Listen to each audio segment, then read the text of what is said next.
Hello आदाब दोस्तों, मैं अमर बाबू। वेलकम है आपका संघर्ष फ्यूचर क्लासेस में। खैर मकदम है आपका संघर्ष फ्यूचर क्लासेस में।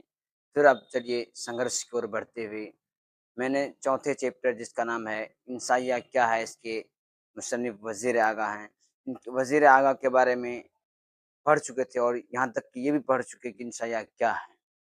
जितना उसमें पॉसिबल लाइनें थी वो सबको हम लिख चुके थे। अब उसी चैप्टर के सवाल जवाब पे आते हैं। सवाल जवाब को करेंगे, चैप्टर का हो जाएगा खल्लास। चलिए टाइम को गँवाते बिना आप सीधे आते हैं सवाल जवाब पर, जिसमें कि चैप्टर कौन-सा है? चौथा चैप्टर जिसका नाम है इंसाइया क्या है? चैप्टर का नाम है इंसाइया क्या, यहाँ लिखने के लिख देते हैं इसको।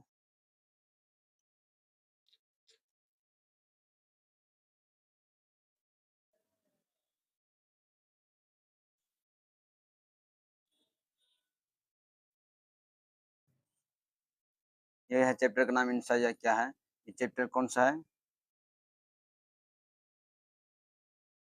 चैप्टर 4 है ये। कौन सा चैप्टर है? चैप्टर 4 है इंसाइया क्या है। तो इसके बारे में बात करते हैं। इसमें सवाल जवाब के बारे में बात करेंगे। तो हम पहले पढ़ चुके थे कि इंसाइया क्या होती है। इंसाइया एक ज़हनी तरंग है जिसमें बेतरतीब, गैर मुंज़बित, नापुख्ता ख़यालात और जज़्बात का इज़हार होता है। यानी इंसाइया में ऐसी बात हमारे ज़हन में आती है जो हमारे सोच से परे हो। यानी यहाँ हमारे सोच उसको तस्लीम ना कर सके। यानी ऐसी-ऐसी बातें हमारे इंसाइया में हमारे ज़हन में आती है। इस इंसाइया के लिए 3 बातों को ज़रूरी करार दिया गया है, जिसमें कि पहला था गैर रस्मी तरीक़ा, दूसरा था अदम तकमील, तीसरा था ताज़गी। हम पढ़ चुके तीनों के बारे में डिटेल में पिछले वीडियो में। गैर रस्मी तरीक़ेकार क्या होता है? गैर रस्मी तरीक़ार मतलब क्या? कोई रस्म-रिवाज का पाबंदी नहीं करना, यानी ऐसा काम करने का तरीका, ऐसा काम करने का रूल रेगुलेशन जिसमें कि रूल रेगुलेशन का पाबंदी ना लगा हो।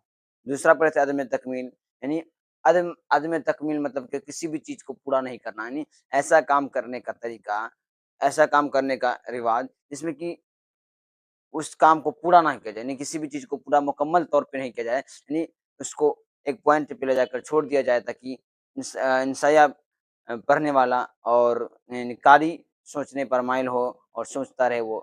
और तीसरा चैप्टर पे तीसरा बात पढ़े थे क्या? ताज़गी, जो कि इंसाया की आखिरी वस्फ़ था। ताज़गी से मुराद अनोखापन, ताज़गी से मुराद नयापन, यानी किसी भी चीज़ को नए और अनोखे अंदाज में बयान करना ही ताज़गी कहलाता है। इसके बारे में हम पढ़ चुके थे। अब आएँगे इसका सवाल-जवाब पे, जिसमें कि आप बताइए में पहला सवाल है, पहला सवाल है क्या? इंसाया शेरी सिन्फ़ है या नस्री? तो इंसाया नस्री सिन्फ़ है क्योंकि हमारा शेरी वगैरह हिस्से में नहीं आता इंसाया। इंसाया कैसी सिन्फ़ है? इंसाया नस्री सिन्फ़ है। इंसाया इंसाया नस्री सिन्फ़ है। इंसाया नस्री सिन्फ़ है, ठीक है? दूसरा सवाल है, इंसाया को दूसरी असनाव अदब से इसका गैर रस्मी तरीक़ेकार मुमीज़ करती है। यानी कह रहा है इंसाया को दूसरी असनाव अदब से इसका गैर रस्मी तरीक़ेकार मुमीज़ करती है। मुमीज़ मतलब अलग करना, यानी मुमीज़ करती है, अलग करती है। हाँ, इंसाया को दूसरी असनाव से, यानी दूसरी असनाव मतलब मज़मून से इसको इंसाया को गैर रस्मी तरीक़ेकार अलग करता है। जी, करता है। गैर रस्मी तरीक़ार का तरीक़ेकार का मतलब होता है रस्म-रिवाज का पाबंदी ना करना, और मज़मून में वहाँ पे पाबंदी लगा हुआ, मज़मून में पाबंदी लगा हुआ। क्या दूसरे असनाफ से इसको अलग नहीं किया? बिल्कुल अलग किया, इसलिए करेंगे हाँ, इंशाया दूसरे असनाफ से हाँ, इंशाया दूसरे असनाफ अदब से इसका गैर रस्मी तरीक़ेकार क्या? गैर रस्मी तरीक़ेकार उम्मीद करता है यानी अलग करता है। तीसरा क्वेश्चन क्या है? वज़ीर आगा का ताल्लुक किन-किन अदबी असनाफ से? इनके नाम लिख दो। वज़ीर आगा एक साथ नक्कात से, शायर थे, इंशाया निकाट थे। तो इनके नाम लिख देना बस। इंशाया वज़ीर आगा का ताल्लुक दर्ज झेल अदबी असनाफ से। दर्ज झेल मतलब नीचे दिया गया, नीचे दर्ज किया गया है। जिसमें क्या तनकीद, इनका ताल्लुक किससे? तनकीद से था। और शेर व शायरी से और इंसाया निगारी से, इसने तीनों फ़ील्ड में काम किए। उसके बाद चौथा सवाल क्या है?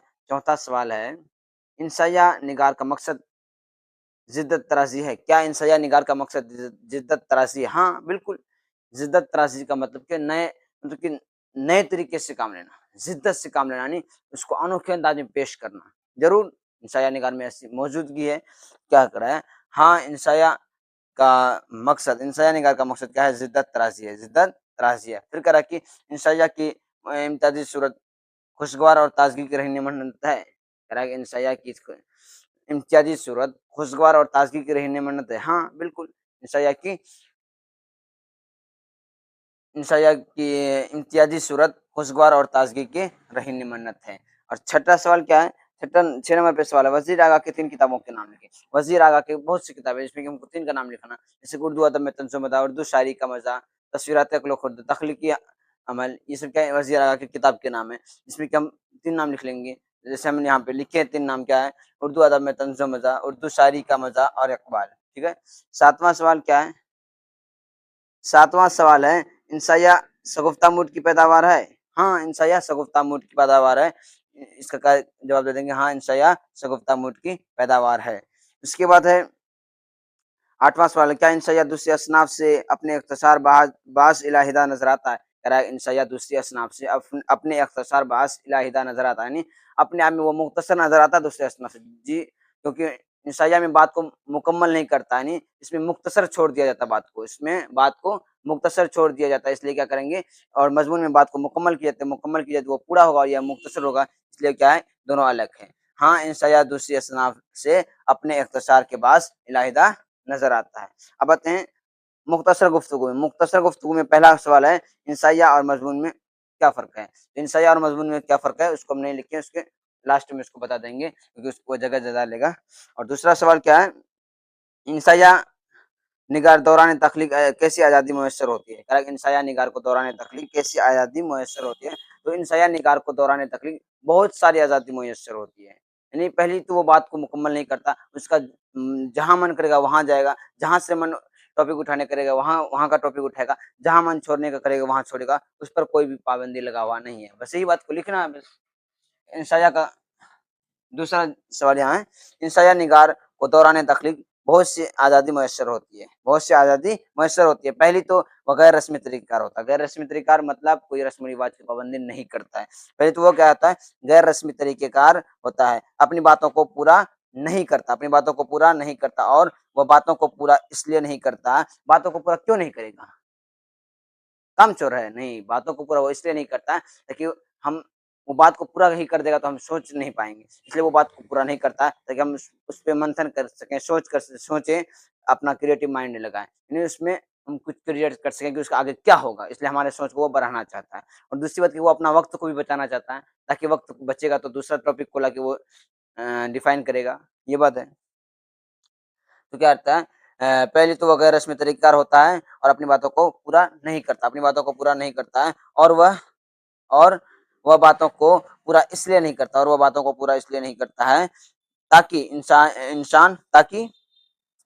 इंसान सोचने पर मजबूर हो, कारी सोचने पर मजबूर हो।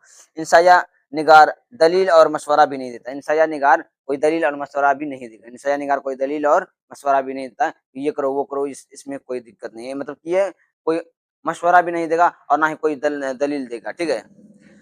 और उसके बाद क्या है, नहीं देता हमें, या वो शगुफ्ता मूड की पैदावार है। इंसाया निगार क्या है? शगुफ्ता मूड की पैदावार है। इंसाया निगार क्या है? शगुफ्ता मूड की पैदावार है। अब तीसरा सवाल क्या है? तीसरा सवाल में है, इंसाया का खालिक किस शख्स की तरह होता है? देखिए, इंसाया का खालिक किस शख्स की तरह होता है? इंसाया का खालिक उस शख्स की तरह होता है, जैसे कि कोई जॉब में है, कोई आदमी जॉब में है, वो अपना ऑफ़िस गया, यानी दफ़्तर गया, वहाँ से अपना काम-धाम किया, पूरे ड्यूटी को निभाया, ड्यूटी निभाने के बाद ड्यूटी पे जाके क्या लुंगी पहन के जाएगा, शर्ट, वो अपना ड्रेस में जाएगा, किस में जाएगा? वो अपना ड्रेस में जाएगा, ड्रेस में जाता है और वो वहाँ पे जाके अपना ड्यूटी निभाने के बाद वो वापस जब लौटता है, वो अपना ड्रेस को खोल के क्या करता है, ढीला-ढाला कपड़ा पहनता है। ड्रेस थोड़ा चुस्त होता है तो ड्रेस को खोल के ढीला-ढाला कपड़ा पहन के और आराम से बैठ के वो अपना दोस्तों से, यारों से क्या होता है, गुफ्तगू करने लग जाता है। उसी तरह सेम टू सेम इसी तरह क्या होता है, इंसायानिगार होता है। क्या? इंसायानिगार उस शख्स की तरह होता है जो दफ्तर से छुट्टी से आने के बाद क्या करता है, अपने चुस्त और तंग लिबास को खोलकर, ढीला-ढाला कपड़ा पहनकर, आरामदेह मोहरे पे बैठ के हाथ में हुक्का ले लेता है और क्या होता है, अपने दोस्तों से, अहबाबों से मसरूफ़ गुफ्तगू हो जाता है, यानी गुफ्तगू में मसरूफ़ हो जाता है। वही बात यहाँ कहा है, इंसाया का खालिक उस शख्स की तरह होता है। इंसाया का खालिक उस शख्स की तरह होता है जो दफ्तर से छुट्टी के बाद अपना घर पहुँचता है, दफ्तर से छुट्टी के बाद अपना घर पहुँचता है और तंग सा लिबास उतार कर ढीला-ढाला कपड़ा पहन लेता है और एक आरामदायक मोहरा पर बैठकर क्या करता है, एक आरामदायक मोहरे पर बैठकर हुक्का को हाथ में लिए अपने अहबाब यानी यारों दोस्तों से मसरूफ़ गुफ्तगू हो जाता है। चौथा सवाल क्या है? चौथा सवाल है, इन सज़ा में अदम तकमील है भैया हुनर। अरे भाई अदम तकमील हुनर है। इन सज़ा में अदम तकमील मतलब बात को पूरा नहीं करना, बात को नहीं पूरा करना उसका ऐब नहीं है। कामचोर नहीं कर रहा है, वो ऐब नहीं, वो उसका हुनर है। हुनर इस तौर पे क्योंकि वो दूसरों को सोचने पर मजबूर करना चाहता है, दूसरों की सोच को बढ़ाना चाहता है, हमारी और आपकी सोच को बढ़ाना चाहता है। उसके साथ-साथ वो अपने वक़्त को भी बचाना चाहता है। वक़्त को इसलिए बचाना चाहता था कि दूसरा टॉपिक को लाके उसमें जोड़ सके, दूसरा टॉपिक को वो डिफाइन कर सके। वैसे ही बात है। क्या है? इंसाया में अदम तकमील हुनर है। वो इस तौर पे इंसाया में बात मुकम्मल नहीं होती है। इंसाया में बात मुकम्मल नहीं होती है। बात मुकम्मल इसलिए नहीं होती, बात मुकम्मल इसलिए नहीं करते हैं क्योंकि इंसाया निगार का वक़्त क्योंकि इंसाया निगार और वक़्त को बचाना चाहते हैं और थोड़ा-सा वक़्त को क्या करता है बचाना चाहता है और वक़्त को बचाना चाहते हैं और वक़्त को बचाकर क्या करेगा? वक़्त को बचाकर दूसरी बात बताना चाहते हैं, यानी वो दूसरे टॉपिक को लाना चाहते हैं और बात को पूरी इसलिए भी नहीं करते हैं क्योंकि वो आपकी और हमारी सोच को बढ़ाना चाहते हैं। वो बात को एक तो ये है ही कि वो बात को टाइम को बचाकर दूसरा टॉपिक लाना चाहता है, दूसरी बात की बात को मुकम्मल इसलिए भी नहीं करता है, बात को पूरी इसलिए भी नहीं करता है ताकि वो हमारी और आपको सोच को बढ़ाना चाहता है बस। और क्या है? वो मरकज़ी नुक्ता क्या है? यानी 5वां सवाल है, वो मरकज़ी नुक्ता क्या है जिस पर इंशाअ-निगार हर बार ज़रूर लौटता है? वो मरकज़ी नुक्ता हमवार सतह पर कलाम करना जिस पर इंशाअ-निगार हर बार ज़रूर लौटता है। जैसे कि मरकज़ी नुक्ता यानी सेंटर पॉइंट, जैसे कि ये सेंटर पॉइंट है, क्या है? Centre point. सेंटर पॉइंट यानी मरकज़ी नुक्ता है। ये मरकज़ी नुक्ता पर इंशाअ-निगार हमेशा लौटेगा। इंशाअ ऊपर जाएगा, तंज़-ए-निगार से ऊपर जाता है और मज़ा-निगार नीचे आएगा। इंशाअ निगार चाहे यहाँ जाए यानी फराज पे जाए या नशेब में जाए, यानी ऊपर जाए या नीचे जाए या आगे जाए या पीछे जाए, पर वो हमेशा फिर वापस यहाँ पे लौटेगा। और यहाँ पे नहीं लौटा तो समझ लो वो अपने मौत को आवाज़ दिया। और यहाँ पे नहीं लौटा तो समझ लीजिए कि वो अपने मौत को आवाज़ दिया। इसलिए कहा कि वो मरकज़ी नुक्ता हमवार सतह यानी हमवार सतह मतलब बीच वाली हिस्सा, क्या? बीच वाली हिस्सा हमवार सतह पर कलाम करना, हमवार सतह पर कलाम करना जिस पर इंशाअ निगार हर बार ज़रूर लौटता है। वही यहाँ सवाल में वो मरकज़ी नुक्ता क्या है? वो मरकज़ी नुक्ता हमवार सतह पर कलाम करना जिस पर इंशाअ निगार हर बार ज़रूर लौटता है। चलिए अब आते हैं इसका पहला क्वेश्चन, जो कि पहला क्वेश्चन है इंसाया और मज़मून में फ़र्क क्या है? इंसाया और मज़मून में फ़र्क बताएँ। तो इंसाया और मज़मून में फ़र्क की बात करते हैं। इंसाया और मज़मून में दर्ज झेल फ़र्क है। बात तो ऐसे नॉर्मली है कि पता चल गया था तभी। इंसाया में बात मुकम्मल नहीं की जाती है, मज़मून में बात मुकम्मल किया जाएगा। इंसाया में दलाइल नहीं दिया जाता, मज़मून में दलाइल दी जाएगी। इंसाया में मौजूद से बाहर की बातें नहीं किया जा सकता, मगर सॉरी इंसाया में मौजूद से बाहर की बातें कर सकते हैं, मगर मज़मून में मौजूद के बाहर की बातें नहीं कर सकते हैं। इंसाया में दलाइल नहीं दिया जाता, मगर मज़मून में दलाइल दिया जाता है। बस यही सी बात है। तो इंसाया और मज़मून में जो फ़र्क है, तो इसका पहला फ़र्क है, इंसाया में दलाइल से काम लिया जाता है, यानी इसमें दलाइल दिया जाता है। आप जो भी काम कर रहे हैं दलाइल नहीं दिया जाता, किसमें? इंसाया में। आप जो भी काम कर रहे हैं, तो यहाँ ज़रूरी नहीं कि हमको दलाइल दीजिए, मगर मज़मून में आप जो काम कर रहे हैं, कैसे कर रहे हैं, कहाँ से आया, ये पॉइंट कैसे लिए, अब सब चीज़ आपको प्रूफ़ देना पड़ेगा, ये मज़मून की बात है, ठीक है? इंसाया में दलाइल से काम लिया जाता है, नहीं लिया जाता, मगर मज़मून में दलाइल से काम लिया जाएगा। मज़मून में दलाइल से काम लिया जाता है, यानी मज़मून में दलाइल पेश की जाती है। दूसरा क्या है, इंसाया में नतीजा अख़्ज़ नहीं कहता है। इंसाया में कोई नतीजा नहीं निकाला जाता है, मगर मज़मून में नतीजा निकाला जाता है। मज़मून में नतीजा निकाला जाता है, यानी फ़िक्र है कि इंसाया में मशवरा नहीं दिया जाता है, मज़मून में मशवरा दी जाती है। इंसाया में मौजूद से बाहर की बातें कर सकते हैं। इंसाया में ये फ्री है, ये छूट पूरा है कि जहाँ तक हो सके वहाँ तक बात कीजिए, मौजूद से बाहर होके। हालाँकि इंशाइया में मौजूद से बाहर की बातें कर सकते हैं, यानी हो सकती है। इंशाइया में बात मुकम्मल नहीं की जाती, इंशाइया में बात मुकम्मल नहीं की जाती है। इंशाइया में आप बात को आधी-अधूरी छोड़ दी जाती है और आप उसको सोचिए और उसको पूरा कीजिए, ठीक है? तो मज़मून की बात करते हैं अब, मज़मून में दलाइल पेश की जाती हैं। मज़मून में नतीजा निकाला जाता है। इंशाइया में नतीजा नहीं निकाला गया था, मगर यहाँ मज़मून में निकाला फिर करेगा। इंशाइया में मशवरा दिया जाता है। इंशाया में मशवरा दिया जाता है, मजमून में मशवरा नहीं दी जाती। मशवरा मजमून में मौजूद से कह रहा, मजमून में मौजूद से बाहर की जाने की इजाज़त नहीं है। इंशाया में आप का मन जहाँ वहाँ चले गए, मजमून में कहीं जाने की इजाज़त नहीं है। मौजूद से बाहर की बातें नहीं हो सकती है। मजमून में बात मुकम्मल की जाती है, इंशाया में बात मुकम्मल नहीं की जाती है। बस आज के लिए यहीं तक। फिर इसके लिए आपको ये सवाल पूछा जाए कि इंशाया क्या है, वाज़ेह कीजिए, या किन-किन बातों को इंशाया निकालने ज़रूरी करार दिया है, वाज़ेह कीजिए। ये सब बात पूछ लिया तो जो आपको पूछा इंशाया क्या है, वाज़ेह कीजिए। और जो 5 मिनट पूछ लिया गया तो क्या कीजिएगा, वहाँ पे लिखना है इंशाया एक ज़हनी तरंग है जिसमें बेतरतीब, गैर मुंज़बित, नापुख्ता ख़यालात और जज़्बात का इज़हार होता है। फिर लिखेंगे कि दर्ज इंशाया के लिए दर्ज बातें ज़रूरी करार दिया गया है। इंशाया में ये 3 बातें होंगी तभी वो इंशाया कहलाएगा। जैसे गैर रस्मी तरीक़ाकार, अदम तकमील, ताज़गी। गैर रस्मी तरीक़ाकार, अदम तकमील और ताज़गी तीनों के बारे में जितना पॉइंट लिखा है, सारे के सारे पॉइंट को आप लिख दीजिएगा। बस ये 5 नंबर का जवाब हो गया, ठीक है? बस आज के लिए यहीं तक, फिर मिलते हैं नेक्स्ट वीडियो में। शुक्रिया।